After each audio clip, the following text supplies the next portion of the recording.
Hello বন্ধুরা, আমি সুজাতা। তো দেখো, আজকেরও আমি লস্যি বানিয়েছি। মানে ঘেটের মধ্যে ঢেলে দিয়েছি, আর সেরকম কিছু দিইনি, একটু নুন দিয়েছি আর সামান্য সুগার ফ্রি। আর দইটা বাড়িতে পেতেছি, খুব একটা টক হয়নি, খুব ভালো বানানো হয়েছে, মানে খুব ভালো পেতেছি আমি। অনেকটা হয়েছিল, তো খেতে খেতে এতটা ছিল, আমি লস্যি করে নিলাম। আর তোমাদের দাদাকে বললাম চা খেতে হবে না, আমি লস্যি করেছি, খাও। আর আজকে গ্লাসে আমি বরফ দিয়ে দিয়েছি 2 টুকরো করে। আজকে বরফ দেবো একটু, দইটাও ঠান্ডা ফ্রিজে ছিল। আর সাথে দেখো তরমুজ কেটেছিলাম, তোমাদের দাদা খেয়ে নিয়েছে। এটা আমি খাবো। আর তোমাদেরকে বলে বোঝাতে পারবো না কী মিষ্টি তরমুজ, ভীষণ মিষ্টি।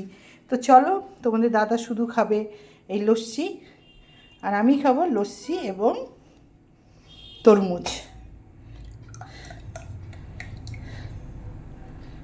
এই যে তোমাদেরকে একটু দেখাই। তো চলো একটুখানি এখানে নিয়ে নিই, সমান সমান খাবো, তাই না বলো? কম বেশি হবে না। তো চলো, আজকে চায়ের বদলে সন্ধেবেলা লস্যি, তরমুজ আর লস্যি। তো আমার এই ভিডিওটা কীরকম লাগলো অতি অবশ্যই লাইক সাবস্ক্রাইব করে দিও, আমার পাশে থেকো।